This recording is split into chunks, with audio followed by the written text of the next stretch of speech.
Fala, Mengão, aqui é o Pierre do canal De Lima Fla. Você que chegou aqui, vai lá, se inscreva no canal, dê teu apoio, dê aquela moral pra gente continuar fazendo esse trabalho aqui, aquele bate-papo maneiro, tranquilo, falando sobre o Mengão, trazendo coisas do Mengão.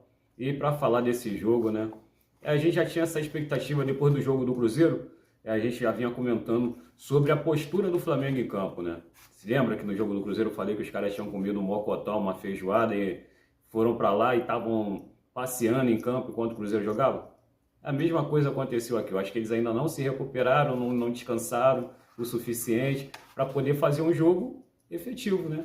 Foi um jogo só de... O início foi um jogo até bom, o Flamengo começou bem e tal. A gente pensava que ia emplacar, mas daí o Flamengo fez o que fez no jogo contra o Cruzeiro. Entendeu? O Flamengo se prostrou em campo e deixou o jogo rolar. Entendeu? E o adversário gostou. Entendeu? Foi levando o jogo e quase que ainda ganha, né? No finalzinho, um pênalti que foi bem anulado. E se não, mano, seria uma derrota também, que aí o prejuízo seria muito maior. O prejuízo é grande, né? A gente agora tá com 5 pontos, os caras estão com os dois na frente, estão com 8, só se classifica 2. Os caras podem chegar a 14 pontos, né? O Flamengo pode chegar a 11 pontos. Então, quer dizer, a dificuldade é maior agora. Então, quer dizer, aquilo que eu falei que não podia acontecer, está acontecendo agora. A gente vai depender dos outros. Além de fazer o nosso, que agora tem que fazer o nosso, agora é 100%, tem que ir lá e ganhar os 2 jogos, não tem outra opção. Tem que ganhar os dois jogos, entendeu? E partir para cima. Então, quer dizer, agora ficou tudo ruim, como eu já tinha falado no jogo anterior. Agora, o Bragantino passou o Flamengo, o Bragantino está na frente do Flamengo, o Flamengo está em terceiro lugar no Campeonato Brasileiro, que é mais uma preocupação, porque a gente estava tranquilo, era líder, né? Estava ali podendo disputar as Copas com uma certa tranquilidade, porque a gente estava na liderança, não tinha preocupação de estar descendo na tabela. A gente perdeu um jogo, além de perder o jogo, a gente perdeu a liderança e o segundo lugar. Então, quer dizer, agora está mais complicado, né? A gente vai começar a pensar realmente o que a gente quer, porque essa história a gente já viu, né? Campeonato passado, a mesma coisa. A gente começou bem o Campeonato Carioca, campeão, isso, aquilo, outro, jogando pra caramba, não levava gol, e a gente começou a acreditar. Só que depois a realidade começou a aparecer e não era isso tudo, né? Só que a gente espera que dessa vez seja diferente. Tá no início aqui, entendeu? Felipe Luiz, acho que tá na hora de você começar a dar uma repensadinha ali, né, mano? Vestir aquela sandália da humildade ali e ver que alguma coisa tá errada e começar a consertar essas coisas erradas. O que aconteceu no jogo do Cruzeiro continuou no jogo atual, entendeu? E a gente quer saber, porque o Flamengo perdeu essa partida aí por WO. A gente não compareceu em campo. Perdeu o jogo por WO, mano. Até quando que a gente vai ficar nessa aí? Só para, em termos de retrospectiva, nos últimos 6 jogos, o Flamengo perdeu 2 jogos, empatou 3 e teve uma vitória. Então, quer dizer, o Flamengo de 18 pontos, ele ganhou 5. 27% de aproveitamento. Pô, muito baixo. É muito baixo para esse time que é um time milionário, um time que foi montado para ganhar tudo e está perdendo tudo. Inclusive está perdendo até a confiança do torcedor, entendeu? É cedo para a gente estar falando isso? É cedo, mas eu acho que é melhor cedo do que tarde demais, né? Eu acho que já está na hora da gente começar a pensar no que fazer, né? O que está dando errado. A gente continua vendo o Felipe Luiz demorando para fazer as substituições, se equivocando em algumas substituições, coisas que até então a gente parabenizava ele, que ele tinha uma visão, ele conseguia antever as coisas que estavam acontecendo, se antecipava, fazia mudanças, essas coisas todas. Agora está esperando acabar o jogo para fazer as mudanças. De novo, foi até o finalzinho para fazer mudança. O time precisando ganhar, entendeu? O cara vai e bota o Alan. Não que o Alan não tivesse jogado mal, isso é tudo. Podia ter botado o Alan até antes, mas só que precisava de gente no ataque, entendeu? E outra coisa, o Pedro, se ele não tem condições de jogar 90 minutos, pelo menos na minha percepção, o cara ele não tem condições de jogar 90 minutos. Então, fisicamente, ele não está bem, né? Se ele não está bem, você não vai botar ele em igualdade de condições físicas com todos os outros jogadores do time adversário, pô.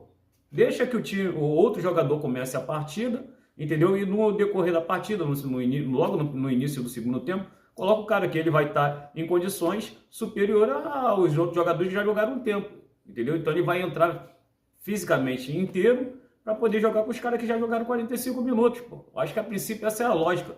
Não você colocar ele em igualdade de condições para tentar fazer um resultado para depois ele sair, entendeu? E se o resultado não vem, se ele não consegue fazer? Eu acho que seria uma tentativa melhor botar ele para jogar segundo tempo, que aí ele já está em condições de igualdade, ele está superior aos jogadores que já jogaram 45 minutos. Então vai dar uma certa equilibrada ali na condição física dele, entendeu? E outra coisa, mano, o Bruno Henrique não está jogando essa coisa toda. Não sei qual o problema do Bruno Henrique, mas o fundamental é que a velocidade ele não tem. Nesses últimos jogos, eu não vou falar que ele perdeu a velocidade que ele tinha, mas nos últimos jogos ele não tem tido a velocidade que ele tem, entendeu? Inclusive várias bolas ele perdeu, várias bolas esticadas ele não conseguia ganhar dos adversários, coisa que era um ponto forte dele, entendeu? E era isso que ele ganhava. Então, quer dizer, é mais uma coisa a ser pensar. Se o cara não tá bem, por que você vai deixar ele até o final? Entendeu? Aí fala que assim, mas o Michael também não tá jogando. O Michael tava machucado. Antes dele estar machucado, ele tava jogando bem. O cara tava machucado, voltou. Ele não vai voltar como ele estava antes. Pode até ser que volte, mas porra, muito raro a gente ver aí jogadores voltando e não volta a mesma coisa. E nem o Pedro. Pedro voltou bem pra caramba, mas agora ele já tá naquela normalidade dele. Ele precisa de ritmo de jogo. Não tem como, cara. Então, quer dizer, o Michel é a mesma coisa. O cara precisa de oportunidade. O Matheus Gonçalves é a mesma coisa. O cara entra bem, vai lá e tá indo na outra partida no jogo. O que tá acontecendo? É questão pessoal ou a questão que ele fala que, porra, observa tudo, vê tudo? Não importa se o cara lá no treino ele xinga a mãe do outro, o importante é o que ele tá jogando, o que ele joga. E o que a gente tá vendo não é o que ele tá vendo, a gente não tá vendo o que ele tá vendo lá. Porra, eu vejo o Matheus Gonçalves jogando bem, entendeu? E esse time tem um outro ponto que a gente tem que levantar, é que os pontos altos do Flamengo estão em baixa, né? Que é o Wesley e o Gerson, que eram os dois melhores jogadores do Flamengo, estão em baixa, pô. Então, se baixou a produtividade dos dois, está afetando o time, a gente tem que começar a repensar isso aí. O que está acontecendo? E eu acho que é a função do treinador começar a observar isso. O que ele pode fazer para melhorar, entendeu? O Wesley, onde que está a situação dele? Entendeu? Porque o Wesley continua correndo, mas só que o Wesley ficou preso. Ele não tem apoiado que nem ele apoiava antes, entendeu? E os caras estão errando. O que ficou bem evidente mesmo nesse jogo agora, os caras errando passe bobo, entendeu? Passe primário, cara. Não tem como, próximo um do outro, os caras errando, entendeu? E o jogo, a gente, numa situação diversa, como se estivesse favorável o placar pra gente. Os caras jogando lá, esperando o tempo passar, como se nada estivesse acontecendo. Eu acho que tem que ter atitude dentro do campo. Não tô querendo dizer que os caras não queriam ganhar, mas alguma coisa está acontecendo. E o que está acontecendo tem que ser revisto, entendeu? Eu acho que motivação também é colocar os caras que estão no banco de reserva para jogar. E os caras que estão fazendo, por exemplo... isso não é a primeira vez que está acontecendo. Eu observei isso no campeonato passado. O Felipe, logo no início do campeonato mesmo, não foi nem no campeonato passado, foi no campeonato carioca. O Carlinhos era o artilheiro, entendeu? O time voltou, tirou o Carlinhos. Mas não, o Carlinhos é ruim, é matunga, é isso, é aquilo outro. Meu irmão, não importa. O cara não é artilheiro, ele não tá fazendo gol. Ele tá fazendo gol como que ele tá fazendo gol? Entendeu? Como é que o cara é artilheiro? Tem alguma coisa que tá errada aí, não tá não? E por que quando o time tá completo o cara não joga? Por que não botou o cara para continuar? A mesma coisa aconteceu no campeonato carioca anterior ainda. O moleque de base era o artilheiro, aí volta o time, o moleque sai da vaga para outro, pô. Quer dizer, eu acho que tem que respeitar o que o campo tá dizendo. Se o campo tá dizendo que o cara é artilheiro, o cara merece um pouquinho de respeito. Eu acho que isso tem que ter. Tem que ter respeito pelo cara que tá jogando, entendeu? Então a mesma coisa tá acontecendo aqui agora. O cara joga bem e depois não dá continuidade? O moleque entrou, fez gol, cadê o moleque? Não jogou nem um minuto. Mas meu irmão, não tem desculpa, eu acho que tem que jogar. Se o moleque foi lá, entrou e aproveitou, a gente tava precisando de gente para fazer o gol, a gente tava precisando de atacante, a gente precisava de ataque. Entendeu? Por que você vai manter o Bruno Henrique mortinho em campo? Entendeu? O cara não estava atacando, não estava preocupando a defesa adversária. Mas uma coisa que eu queria levantar é a questão que ele falou, que assim, o Pedro, quando ele voltar, o time vai ter que jogar por Pedro. Tá, tudo bem, o time vai ter que jogar por Pedro, mas o time não pode perder totalmente as características para o Pedro jogar. A gente tira isso pela pressão do ataque contra a defesa. Entendeu? Você vai lá ver aquela linha de ataque que ataca a defesa do adversário lá. O Flamengo está perdendo nisso, onde que ele ganhava sempre. O Pedro não tem essa característica. Uma vez ou outra ele vai lá e consegue ganhar uma bola entendeu? Ele rouba uma bola e tá tudo bem. Mas a gente vai ficar o jogo todo esperando que o Pedro consiga roubar uma bola e a linha toda quebrada e a gente não tem aquela pressão, que a pressão é que não deixa que o time sufoque a gente, a pressão é que não deixa que o time se sinta à vontade no jogo. Não, meu irmão, o Pedro, o time pode até jogar pro Pedro, mas o Pedro também tem que jogar pro time. Tem que fazer aquela linha, tem que fazer a linha. Ou então que ele não faça a linha, que alguém vai lá e faça e completa a linha no lugar dele, pô. Alguém tem que sacrificar. O que não pode é deixar a linha quebrada do jeito que tá, não ter pressão. Às vezes vai lá um cara pressionar. Aí os outros dois que tinham que estar lá pressionando, pô, estão lá atrás. Aí tem duas opções do cara tocar para não tem pressão nenhuma. Aí não tem pressão, entendeu? A gente tá perdendo nisso. E já, isso pode ser observado no jogo contra o Cruzeiro e agora contra o Central. A mesma coisa, não teve pressão. Às vezes que a gente conseguiu fazer pressão, a gente se deu bem, foi lá e conseguiu fazer o gol, e quase conseguimos fazer, entendeu? Mas fora isso, cara, a gente que tá levando sufoco. A gente tá experimentando o próprio veneno. Isso não pode acontecer. Então, mais uma vez, eu acho que se o Pedro ele não tem condições de jogar 90 minutos, eu acho que ele tem que repensar. Se ele não pode jogar 90 minutos, por que ele vai entrar em igualdade de condições com os jogadores adversários? Eu acho que não, ele tem que entrar descansado no segundo tempo para poder dar uma equilibrada ali, pô. Aí vai estar equilibrado.